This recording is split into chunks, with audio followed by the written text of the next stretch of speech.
नमस्कार। आज हम एक बहुत ज़रूरी और गहरे विषय पर बात करने जा रहे हैं। जी। समाज में महिलाओं का स्थान। हमारी ये चर्चा अमिश त्रिपाठी और भावना रॉय की किताब Dharma decoding the epics for a meaningful life के 9वें अध्याय के कुछ अंशों पर आधारित है। हाँ, बिल्कुल। तो इस चर्चा में हम कोशिश करेंगे कि लैंगिक संतुलन पर जो प्राचीन भारतीय दृष्टिकोण है उसे समझें, मतलब जैसा दर्शन और महाकाव्यों में मिलता है। लक्ष्य यह है कि स्त्री सिद्धांत की जो पारंपरिक अवधारणा है वो क्या है और आज के समय में वो कितनी प्रासंगिक है, ये देखें। सही बात है। किताब में ही एक सवाल उठाया गया है, बहुत बुनियादी सा लेकिन सोचने वाला, कि भाई ऐसा क्यों है कि कई संस्कृतियों में सार्वजनिक जीवन में पुरुष ही हावी दिखते हैं। हाँ, ये सवाल तो है। और महिलाओं को अक्सर जैसे पृष्ठभूमि में रखा जाता है, खासकर तब जब हमारे अपने शास्त्र, अपने ग्रंथ स्त्री देवत्व का इतना गहरा सम्मान करते हैं। ये विरोधाभास क्यों है? ये सच में एक गहरा विरोधाभास है। तो चलिए इसी सवाल की तह तक जाने की कोशिश करते हैं, इस पर और बात करते हैं।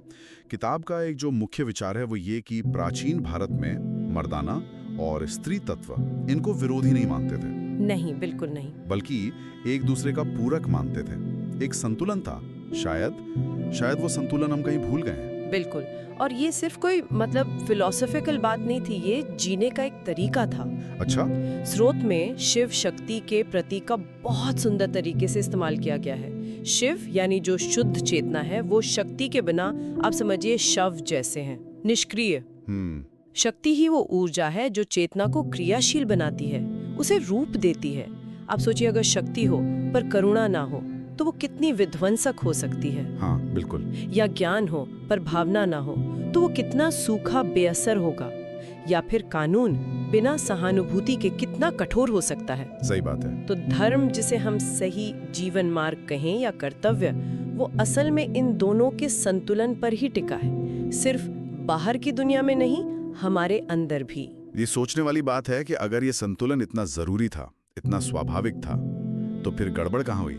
मतलब स्रोत इस बारे में क्या कहता है? कहाँ चूक गए हम? देखिए, स्रोत का तर्क ये है कि समस्या मूल दर्शन या शास्त्रों में नहीं है। ऐसा नहीं है कि हमारे ग्रंथों ने इस संतुलन को कभी नकारा। अच्छा। नहीं, ऐसा नहीं है। बल्कि हुआ ये कि समय के साथ समाज ने इस सिद्धांत की गहराई को या तो भुला दिया या कहिए जानबूझकर नजरअंदाज कर दिया। हमने देवियों की मूर्तियों की पूजा तो जारी रखी, शायद वो आसान था, लेकिन शक्ति को एक जीवंत सक्रिय सिद्धांत के रूप में अपने सामाजिक जीवन में, अपने व्यक्तिगत जीवन में जगह देना कम कर दिया। हाँ, ये होता है अक्सर। वो जो श्रद्धा थी उसकी जगह शायद सुविधा ने ले ली या नियंत्रण की भावना ने। तो यहीं से वो असंतुलन शुरू हुआ। धीरे धीरे हुआ होगा ये सब, एकदम से नहीं। सामाजिक ढांचे बदलते गए, एक तरफ झुकते गए। यानी पूजा और व्यवहार, इसमें एक अंतर आ गया, एक खाई बन गई। बिल्कुल। और इसी संदर्भ में स्रोत स्त्री तत्व को सिर्फ कोमलता या निष्क्रियता से नहीं जोड़ता, उसे एक सक्रिय ऊर्जा के रूप में देखता है ना? हाँ, ये बहुत जरूरी पॉइंट है। स्रोत इस पर बहुत जोर देता है कि स्त्री तत्व वो मूल रूप से शक्ति है, एनर्जी, जीवन शक्ति। हाँ, ये अंतर्ज्ञान की भी शक्ति है, सहज ज्ञान जिसे कहते हैं, और सृजन की भी, क्रिएशन की। जब हम देवी दुर्गा की बात करते हैं, उनकी संहारक शक्ति की, या देवी सरस्वती के ज्ञान और कला की, या फिर देवी लक्ष्मी की समृद्धि और कृपा की। जी, तो हम असल में उसी एक मौलिक स्त्री ऊर्जा के अलग अलग रूपों को देख रहे होते हैं। ये वो ऊर्जा है जिसके बिना न सृष्टि संभव है, न उसका पोषण। स्रोत कहता है कि ये ऊर्जा समाज की नींव में होनी चाहिए, न कि सिर्फ किनारे पर। लेकिन फिर सवाल वही उठता है कि ये जो सक्रिय ऊर्जा थी, इसे धीरे धीरे एक निष्क्रिय, एक सपोर्टिंग रोल में क्यों धकेल दिया गया? स्रोत इसके पीछे क्या कारण देखता है? कुछ अंदाजा? स्रोत सीधे तौर पर तो नहीं कहता, पर इशारा करता है कि शायद अहंकार, नियंत्रण की जो इच्छा होती है और सत्ता के जो ढांचे बनते हैं समाज में, उन्होंने इसमें भूमिका निभाई होगी। जब समाज का ध्यान बाहरी शक्ति, बाहरी नियंत्रण पर ज्यादा टिक जाता है, तो जो आंतरिक गुण हैं, जैसे आंतरिक शक्ति, अंतर्ज्ञान, सहानुभूति, उन्हें कमजोरी की तरह देखा जाने लगता है। अच्छा, हाँ, ये हो सकता है। और स्त्री तत्व जो इन गुणों का प्रतिनिधित्व ज्यादा करता है, उसे या तो दबा दिया गया या फिर उसे सिर्फ घरेलू दायरे तक सीमित कर दिया गया। उसे एक्टिव एजेंट के बजाय एक सहायक, एक हेल्पर की भूमिका में देखा जाने लगा।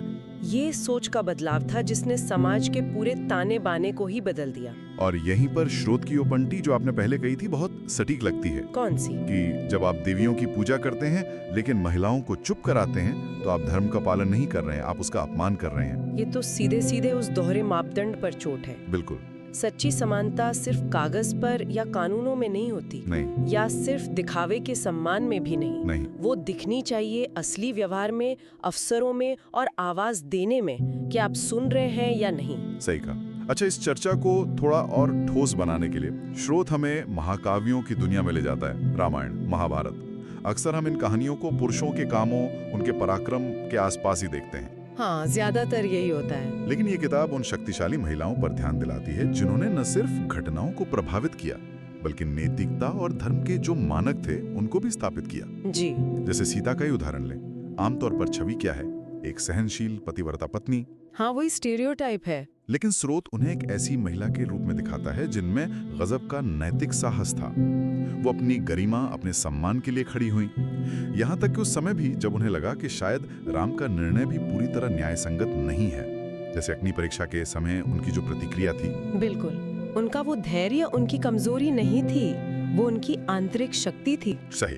और फिर द्रौपदी, उन्हें अक्सर अपमान और बदले की भावना से जोड़ा जाता है। हाँ, दुर्भाग्य से। लेकिन स्रोत उन्हें साहस की अग्नि कहता है।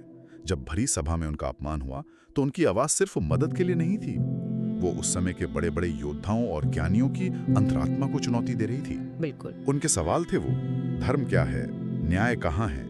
हाँ, उनके सवालों ने धर्म और न्याय की जो स्थापित धारणाएं थी उन पर ही प्रश्न चिन्ह लगा दिया।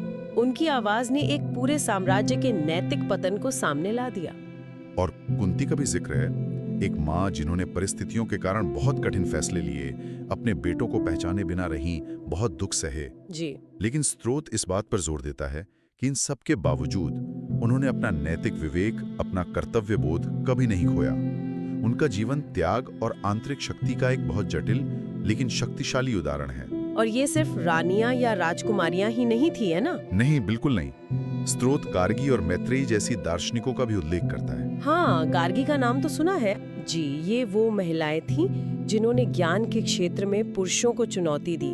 राजा जनक की सभा में गार्गी ने याज्ञवल्क्य जैसे महान ऋषि के साथ शास्त्रार्थ किया था। ये दिखाता है कि उस समय ज्ञान और तर्क के क्षेत्र में महिलाओं की भागीदारी को न केवल स्वीकार किया जाता था बल्कि सम्मान भी दिया जाता था।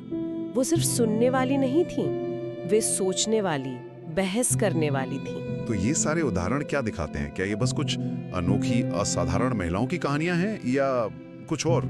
स्रोत का तर्क है कि ये सिर्फ अपवाद नहीं है, ये उस संभावना को दिखाते हैं जिसे बाद के समाजों ने नजरअंदाज कर दिया। अच्छा। ये कहानियां बताती हैं कि हमारे शास्त्र महिलाओं को केवल चुपचाप पीछे चलने वाली या सिर्फ पृष्ठभूमि की पात्रों के रूप में नहीं देखते थे। वे उन्हें नैतिक शक्ति का केंद्र मानते थे, समाज की अंतरात्मा की आवाज, कभी-कभी तो पुरुषों का मार्गदर्शक के रूप में भी। त्रासदी ये नहीं है कि इतिहास में शक्तिशाली महिलाएं नहीं थीं। त्रासदी ये है कि समाज ने, हम सब ने मिलकर उनकी कहानियों के गहरे अर्थों को समझना बंद कर दिया, उनकी शक्ति को स्वीकार करना बंद कर दिया, उनकी ताकत को अक्सर उनकी तथाकथित कमजोरियों के पीछे छिपा दिया गया। तो ये चर्चा सिर्फ महिलाओं के अधिकारों या उनकी सामाजिक स्थिति तक ही सीमित नहीं है, ये एक गहरे सिद्धांत के बारे में है जिसे श्रोत स्त्री सिद्धांत या शक्ति कहता है। जी हाँ। श्रोत इसे कैसे परिभाषित करता है? क्या ये सिर्फ महिलाओं से ही जुड़ा है? नहीं, बिल्कुल नहीं। और यही इस विचार की सबसे बड़ी खूबी है। श्रोत साफ करता है कि स्त्री सिद्धांत या शक्ति ये किसी एक लिंग तक सीमित नहीं है। ये वो मौलिक जीवन ऊर्जा है, सृजन की क्षमता है, पोषण और करुणा का भाव है जो हर इंसान के अंदर मौजूद है। हर इंसान में, पुरुष हो या स्त्री? हाँ, पुरुष हो या स्त्री, दोनों में। इसी तरह जो मर्दाना सिद्धांत है जिसे हम शिव तत्व से जोड़ सकते हैं, यानी चेतना, तर्क, अनुशासन, स्थिरता, वो भी दोनों में होता है। तो इसका मतलब ये हुआ कि हर व्यक्ति के भीतर इन दोनों सिद्धांतों का एक संतुलन होना जरूरी है। हाँ, यही धर्म का सार है, जैसा श्रोत बताता है।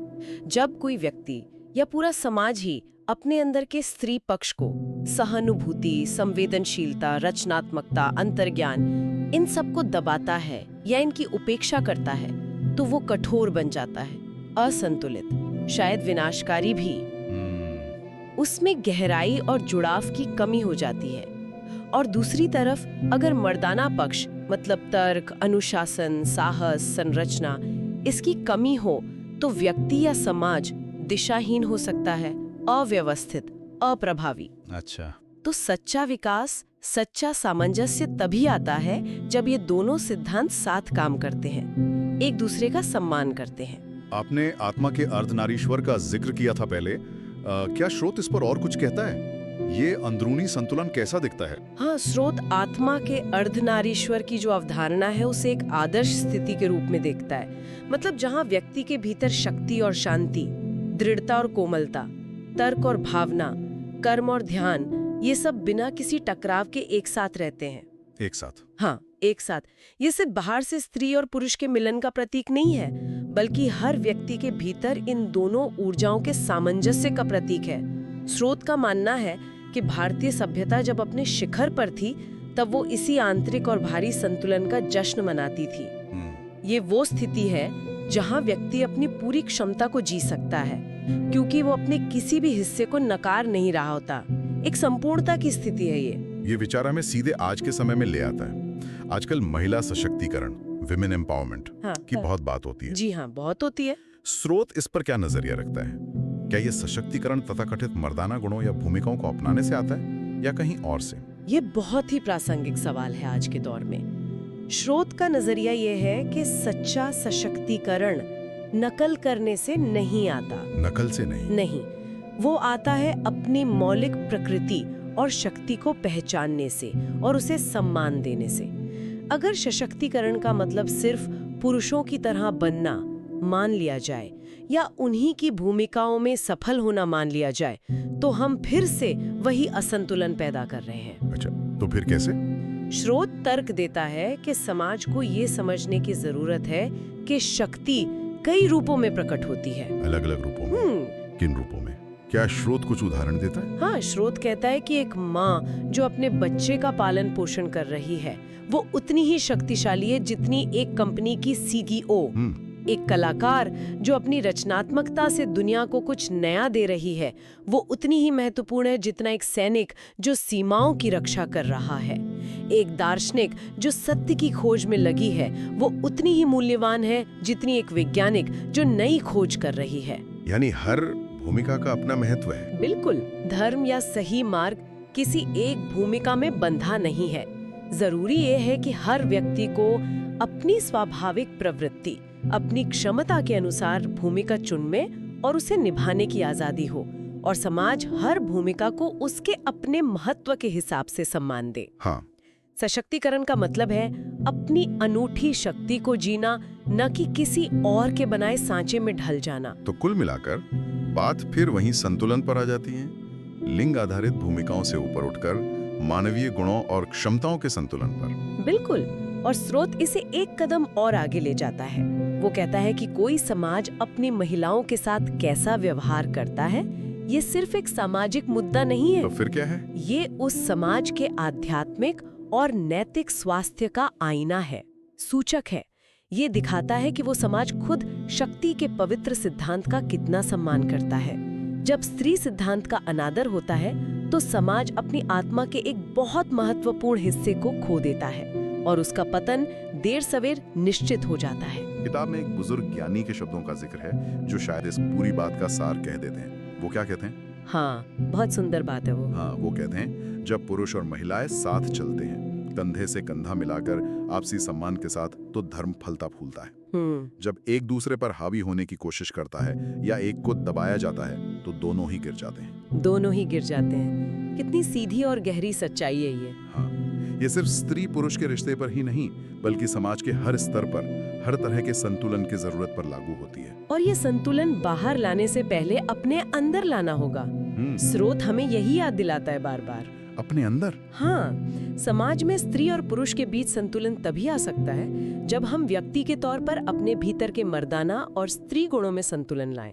अपने मन यानी तर्क और हृदय यानी भावना के बीच, अपनी महत्वाकांक्षा और अपनी करुणा के बीच, अपने कर्म और अपने ठहराव के बीच।